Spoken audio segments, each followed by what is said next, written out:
wanna see good news. You don't see on regular TV. From another perspective, something relative to your needs. And we gonna have deep subjects, and we gonna turn the lens.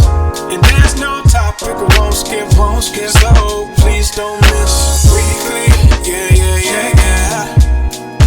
Tune in to weekly to check in. Weekly check-in.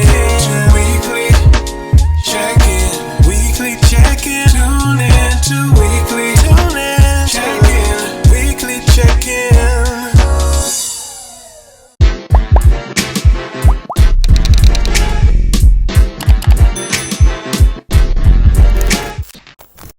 So, all right, let's go on. We're going to go back to the feds and talk about Postmaster U.S. Postmaster General. U.S. Postmaster General. U.S. Postmaster General Louis DeJoy and his funky ass. Let's talk about how he recently, released this 10-year plan in order to dramatically change the postal services. Could we please talk about and what has been the reaction from the folk in terms of what he wants to do? Because we know he's a Trump appointed Postmaster General, right? And people are like, well, why is he still there? Right. So what's your thoughts on it? Well, I know he was, like you said, he was Trump appointed, but he was Trump appointed for a specific reason, right? He was Trump appointed to try to throw a monkey wrench in all of the mailing ballot voting and try to throw a monkey wrench in the whole system. Like all the things that he implemented, if you look at them, I'll say about 80% of them were specific to trying to slow down mail-in ballots, to try to slow down the whole system. So what they did was they tried to find a legal way to stop mail-in voting. It still didn't work, and I have a lot of friends who work at the post office, and they talked about how these changes affected them at the ground level. They talked about how these cuts happened and how they were overworked, how people started leaving on stress. They started talking about how mail just started piling up because of the amount of influx that they had, and stuff wasn't moving the way it was supposed to, and the way they were making cuts. And as you know, the post office had one of the best unions in the world. Mm-hmm. So the workers, they don't really play that. You know what I mean? When it comes to putting the workers in that position, they don't really play that, and they couldn't do that. So that's one of the reasons the mail kept coming and kept working. But you look at how he tried to stop a certain amount of mailboxes in certain areas. That was for voting. You look at how he tried to raise prices on a lot of postage at the last minute. So if your postage went out at a certain time and you didn't have the new upgraded, your mail-in ballot wouldn't count, stuff like that. Like he was doing a lot of really slick, sly stuff to go towards messing up the mail-in ballots. And now he's just on some gangster, like, I'm not going nowhere no matter what. But what I've seen is I think Joe Biden and his administration have been trying to appoint more people to the governor's board to get them up out of there, because so far I think there's only 6 people in a governor's board, and I think the full board is 11 or 12 members, if I'm not mistaken. So if they can get the rest of those seats filled, then they will have a great case to really get him up out of there, because he doesn't seem to want to go. He's a holdover from the Trump administration, and he's really, really, really trying to continue to muck up, because he still wants to be able to try to do what he was implementing for the midterms. That's the next thing. So Dane, you didn't threw the ball in my court, and I'm about to kill it, because this is what people are not understanding. He was appointed for the specific reason.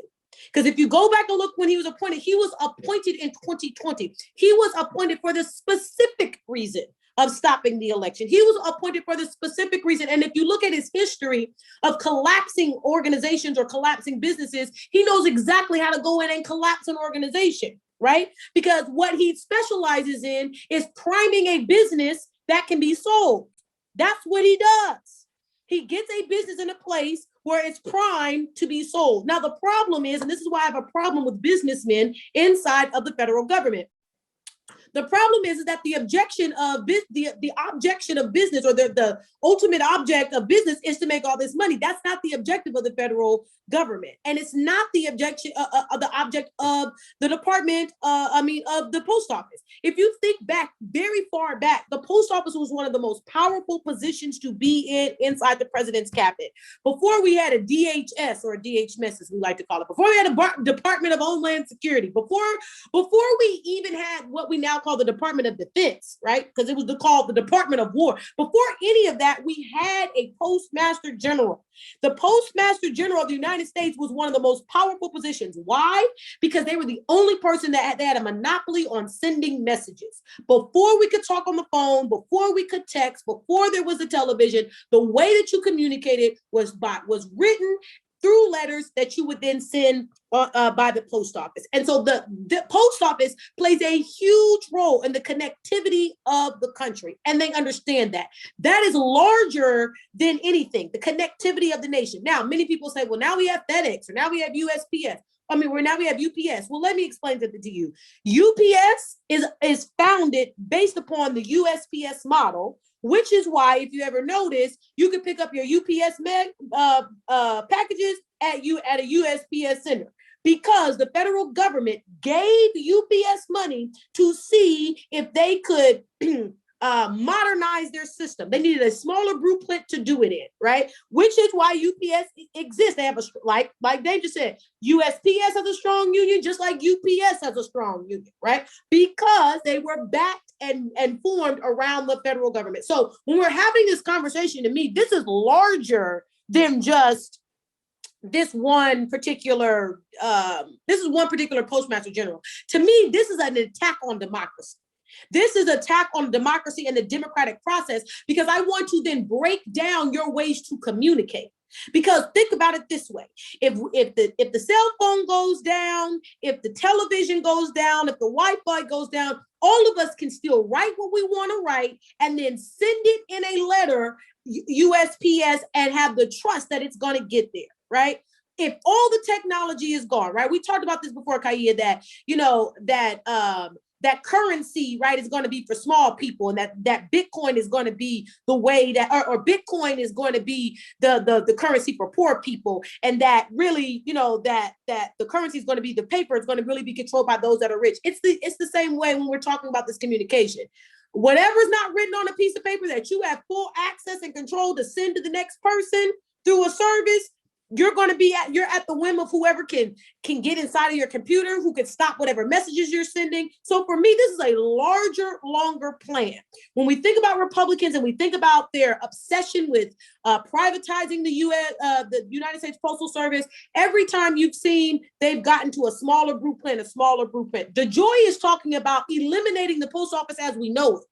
And why would you want to be eliminating the post office as we know it? Because you're trying to erode democracy and get closer to an aristocracy where there's a few people that control what we hear, what we think, how we write, and how we communicate. So for me, this 10-year plan speaks to how we walk away totally from a democracy and then get ourselves closer and closer to an aristocracy. And also remember, DeJoy's appointment comes right smack dab in the middle of the census. So his appointment affected the census. And also, right, it also, that was one of the things in terms of with the voting when it came to the special vote, what that would look like, right, with Warnock and Ossoff.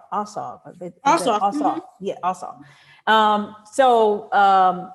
A Jew and a Baptist preacher. Think exactly. about, I never antithesis. Like white supremacy was spinning. Like, white supremacy. That's what I think that I need people to understand why George is this visceral reaction. We're talking about the 13th state. We're talking about the 13th state inside of the original 13. When you see those stripes on that flag, those are from the 13 original colonies. We're talking about the colony that they set up to protect themselves from Florida, from all the Spanish. We're talking about the place that we sit white folks that pulled themselves literally up by their bootstraps Mhm. because they were in debtors' prisons down there. And those folks, those white folks that were in debtors' prisons, then bought up the land and then enslaved black folks. We're talking about a state that is, I mean, if we want to talk about the 13 colonies, a state that in any ways highlights what white supremacy is, it's the state of Georgia. And in the state of Georgia, in the big house,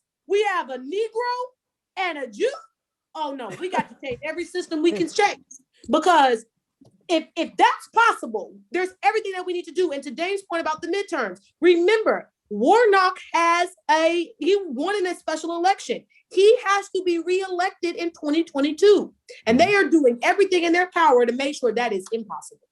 And let me also say this, part and parcel of DeJoy being in position has gravely impacted small businesses during the pandemic. When small businesses needed the post office to work, it had completely bottomed out for every small business, but the only business that thrived was Amazon, right? So this is something to also put into perspective, because even, in the midst of our fundraisers, when we were offering pound cakes and different things, we lost a lot of money because people were not getting those pound cakes because they were somewhere on somebody's processing floor, in a half-filled facility. So that's another thing that was pointed out. 70% of small businesses rely on the U.S. Postal Service and prefer that over UPS and FedEx, and because it's more cost effective. And then also, I'm sorry, not to cut you off, Kai, but also, like you said, Amazon was able to thrive because why? They were able to start using the post office as their delivery service as well. During the pandemic. Manhandled the post office. They just did. They stayed gangbanged and like, oh no, y'all gonna deliver our stuff too. Like, so that goes to show you how powerful the cats with money are, and to Janae's point, how powerful it is to control that, right? And how having that postmaster like General. DeJoy, to have somebody like him, a businessman who only cares about business, not the small guy. To your point, Kaya, those are the ones who hurt us. Like now all the small businesses are hurting because they want to make sure the big guys were taken care of in the middle of the pandemic, make sure their stuff was delivered, make sure everything runs smoothly for them. And not only that, Kaya, so people were saying, well, why is he still there? Because the appointments are 10 years long. The way that it works is that you get appointed and you serve regardless who's president. The way that you control that Postmaster General is through the Board of Governors, is by the president gets to appoint the people on the Board of Governors. What Trump did was left the Board of Governors a skeleton, appointed him and gave him free reign. And the reason it's done that way is because it's supposed to make the post office less political. The idea is that if we have someone that's appointed for a certain length of time, 10 years means you're going to at least see two presidents, right? Because a president can only serve at the longest 8 years.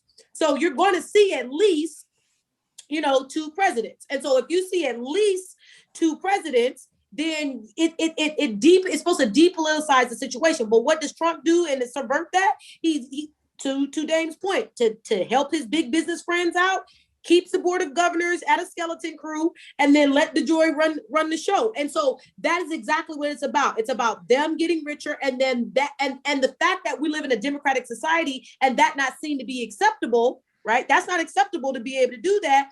Then we have to find covert ways of being able to do that until the society comes around to accepting aristocracy.